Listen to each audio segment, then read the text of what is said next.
तो हम लोग टेस्ट 4 का डिस्कशन शुरू करते हैं। इसमें जो सेकंड क्वेश्चन जो पूछा गया है कि IMEI यानी कि इंटरनेशनल मोबाइल आइडेंटिटी नंबर की संख्या के संदर्भ में निम्नलिखित कथनों पर विचार करें। और जो सबसे पहला विकल्प दिया गया है कि यह 12 अंकों वाली संख्या होती है। दूसरा, यह मोबाइल सेट के पहचान के लिए प्रयोग में लाई जाती है। और तीसरा है दोहरे सिम फोन में 2 IMEI संख्या होती है।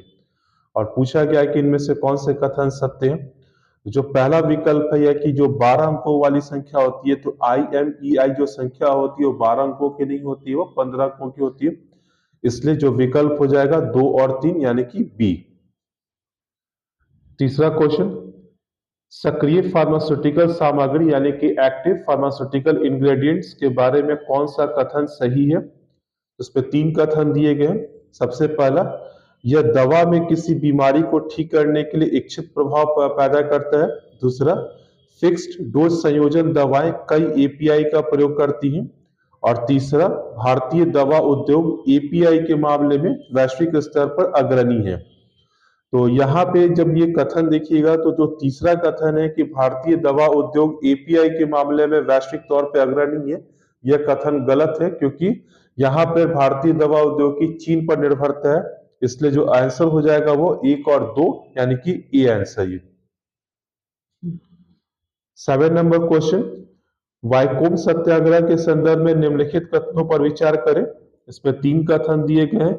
यह भारत में मंदिर प्रवेश का पहला आंदोलन था जो कि मद्रास प्रांत में हुआ था।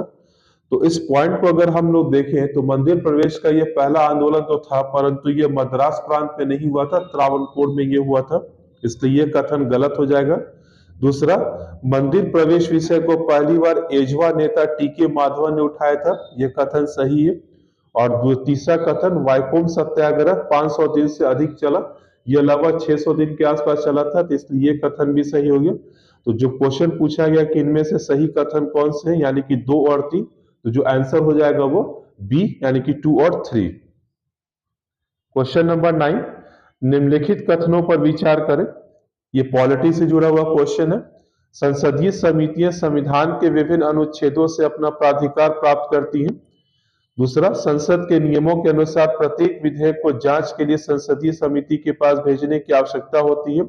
और तीसरा, वित्त व्ययता समिति यानी कि एस्टीमेट कमेटी एक वित्त समिति है। तो यहाँ पे अगर हम तीनों कथन को देखें तो जो हमको लोग दूसरा कथन जो है वो सही नहीं है, लेकिन ये पूछा गया विकल्प में कि वर्णित कथन में से कितने सही है, यानी कि 3 में से यहाँ पे सिर्फ 2 कथन सही है, इसलिए जो आंसर हो जाएगा बी यानी कि केवल 2।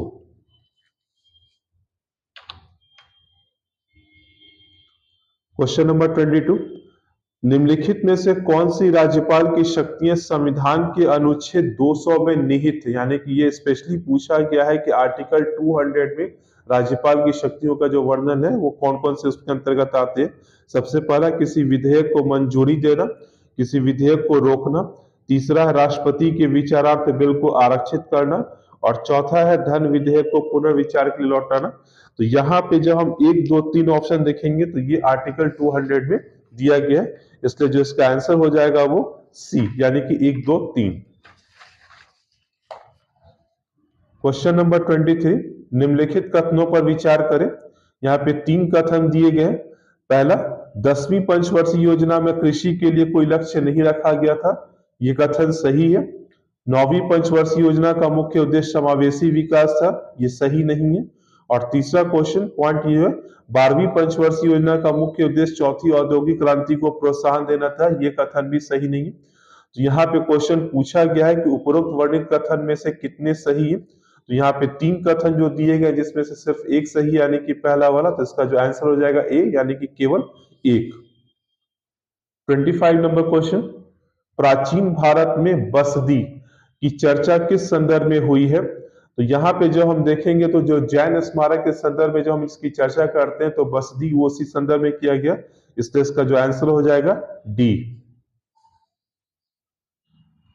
क्वेश्चन नंबर 28, निम्नलिखित में से सत्य कथन की पहचान करें। 2 विकल्प दिया गया। नंबर 1, शून्य डोज बच्चे यानी कि 0 डोज चिल्ड्रन ऐसे बच्चे होते हैं जिन्हें पूर्ण टीकाकरण के पश्चात अन्य टीकों की आवश्यकता नहीं पड़ती, यह कथन गलत है क्योंकि जीरो डोज बच्चे ऐसे होते हैं जिनको किसी प्रकार की वैक्सीनेशन नहीं मिलती है। और दूसरा, टीकाकरण झिझक यानी कि वैक्सीनेशन हेजिटेशन ऐसी स्थिति है जिसमें टीकों की पूर्ण उपलब्धता होने के बावजूद लोग टीका नहीं लगवाते, यह कथन सही है। इसलिए जो आंसर हो जाएगा केवल 2।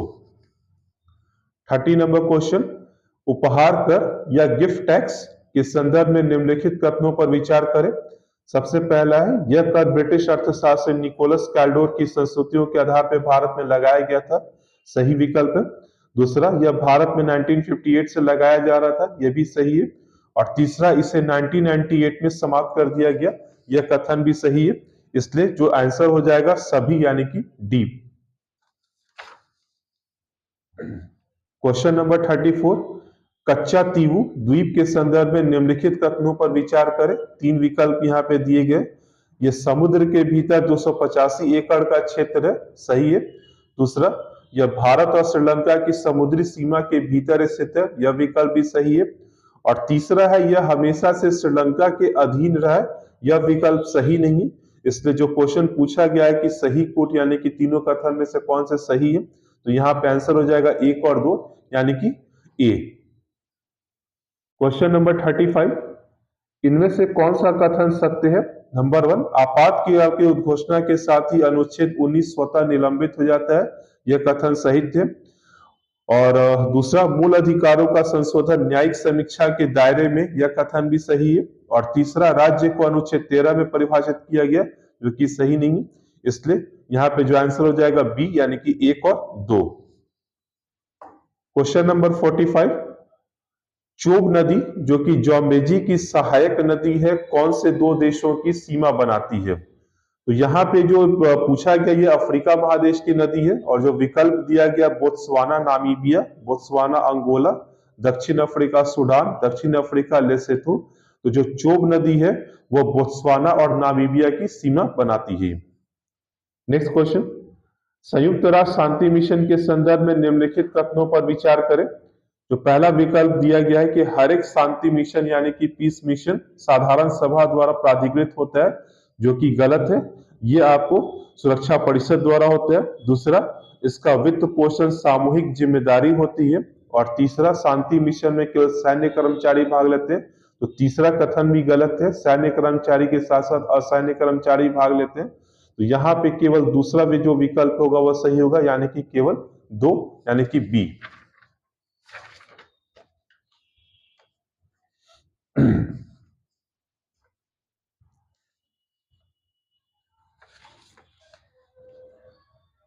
क्वेश्चन नंबर 56, निम्नलिखित उपायों पर विचार कीजिए। आभासी डिजिटल संपत्ति यानी कि वर्चुअल डिजिटल एसेट्स के हस्तांतरण में होने वाली आय पर कर। दूसरा, धन शोधन निवारण अधिनियम या के दायरे में समस्त लेन देन। और तीसरा है लेन देन और आय की अनिवार्य घोषणा। और विकल्प ये पूछा गया है क्वेश्चन के तौर पे कि उपरोक्त वर्णित कितने उपाय भारत सरकार द्वारा क्रिप्टो परिसंपत्ति को विनियमित करने के लिए उठाए गए। तो यहाँ पे तीनों उपाय जो किए गए भारत सरकार द्वारा उठाए गए, इसलिए जो इसका आंसर हो जाएगा सभी 3। क्वेश्चन नंबर 61, इनमें से किस समाज सुधारक ने अपने शिष्यों को यत्र जीव तत्र शिव सिखाया। यानी कि जो स्लोगन दिया गया था यत्र जीव तत्र शिव, किसके द्वारा दिया गया था। तो इसका आंसर हो जाएगा रामकृष्ण परमहंस।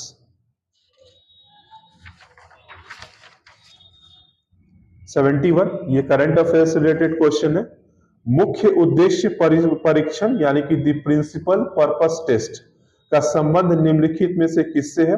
और जो विकल्प दिया गया है, कर संधि यानी कि टैक्स एग्रीमेंट। दूसरा है स्वास्थ्य जांच। तीसरा परमाणु परीक्षण। और चौथा है आईपीओ यानी कि इनिशियल पब्लिक ऑफर। तो जब भी हम प्रिंसिपल पर्पस टेस्ट की बात करते हैं तो कोई भी 2 देशों के बीच में जो व्यापारिक संधि होती है और उसमें जो कर संबंधी मामले होते हैं उसके संदर्भ में ये शब्द प्रयोग में लाया जाता है। इसलिए जो आंसर हो जाएगा वो ए यानी कि कर संधि।